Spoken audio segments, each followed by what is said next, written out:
বিপদ কিভাবে আসে, আল্লাহ কখন কাকে কি বিপদে ফেলবে সেটা একমাত্র আল্লাহ ছাড়া আমরা কেউই জানি না। আজকে মাথার উপর দিয়ে এত বড় একটা বিপদ চলে গেল, আর আল্লাহই নিজেই আমাকে বাঁচাইছে। যাই হোক, তার জন্য অনেক অনেক শুকরিয়া আল্লাহর কাছে। হয়তো এর থেকেও অনেক বড় কিছু হইতে পারতো। তো গুড মর্নিং, সবাই কেমন আছেন? আজকে মনটা ভীষণ খারাপ, আপনাদের সঙ্গে সবই বলছি, শেয়ার করছি, তো সঙ্গে থাকেন। তো দেখেন, সকালবেলা আমার ভাবি আসলে এখানে রুটি বানিয়ে রেখে দিছিল, আর আমরা ঘুমাচ্ছিলাম, তো তাই সেকে রাখে নাই। তো আমি ঘুম থেকে উঠে আর ভাবিকে ডাকলাম না। রাতের হচ্ছে মাংস তরকারি ছিল, আর আমি নিজেই রান্না করছিলাম গত রাতে এটা। আর এত ঝাল হয়েছিল, আমার ছেলে মেয়ে খেতে পারে নাই। যাই হোক, কীভাবে যে এত ঝাল দিলাম বুঝতেই পারি নাই। ডিম পোচ করে নিয়ে আসছি, মেয়েকে খাওয়াবো, তারপর ছেলেকেও একটা ডিম খাইয়ে দিব। আমার মতো শুটকি ভুনা দিয়ে রুটি খেতে কে কে পছন্দ করেন অবশ্যই জানাবেন কমেন্ট বক্সে। আমি তো অনেক পছন্দ করি। শুটকি ভুনা ছিল রাতের, লইট্টা শুটকি ভুনা, এটা দিয়ে রুটি খেতে বেশি মজা লাগছিল। আর আমার ছেলে মেয়েকে খাইয়ে এখন ভাই দেখলাম যে বাজার করে নিয়ে আসছে। তরকারি ছিল না, সবজি অনেক কিছুই আনলো, আর আমার আম্মু কেটে কুটে দিচ্ছে। আমি আমার আম্মুর সঙ্গে ভীষণ রাগ করছিলাম, কারণ আমার আম্মুর অনেক সমস্যা পায়ে, তো বসতেই পারে না একদমই। আর ডাক্তার আমার আম্মুকে বসতে মানাই করছে। তারপর আম্মু জোর করে এই কাজগুলো করে, কেন যে করে একদমই বুঝতে পারি না। নিজের বুঝটা যে কবে বুঝবে আল্লাহ ভালো জানে। তো আমরা একদমই দিতে চাই না আম্মুকে কাজ করতে, তারপরও সে জোর করে করে এগুলা করে।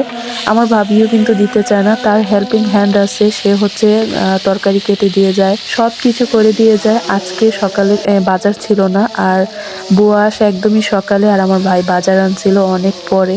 তার জন্য হচ্ছে আম্মু বসে বসে এগুলা কাটাকুটি করছিল, আর আমি দেখছিলাম। আমি অনেক বকা দিছিলাম, তারপরও শুনে নাই, কি করব। দেখেন আমার বাচ্চা কাচ্চার অবস্থা।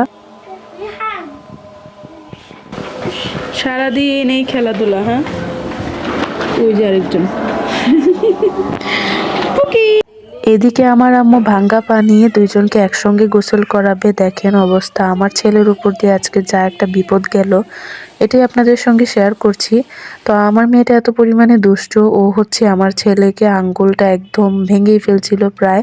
আল্লাহ তো রক্ষা করছে একটুর জন্য। আর একদম দরজার চিপায় ও হচ্ছে, দুজনেই তো বাচ্চা, বুঝতে পারে না, অনেক বেশি চঞ্চল, তার জন্য এত ব্যথা পায়।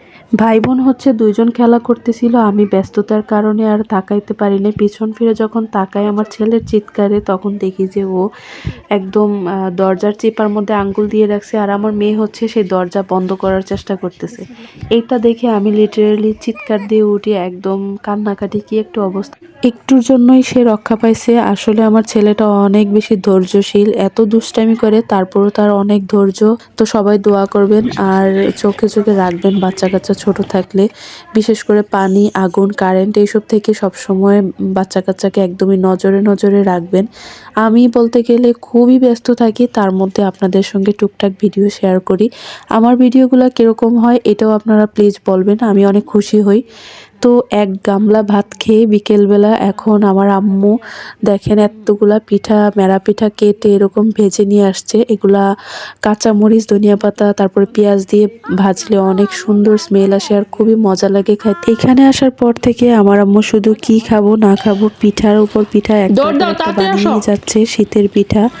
তো বেশ ভালো লাগে। এখানে ভর্তা দিয়ে পিঠা খাচ্ছিলাম। আর আপনারা কে কোন অঞ্চলে এভাবে খেয়ে থাকেন অবশ্যই জানাবেন। আজকের ভিডিওটা এখানে শেষ করছি, সবাই ভালো থাকেন, আল্লাহ হাফিজ। বাবা খাবে, মজা মজা।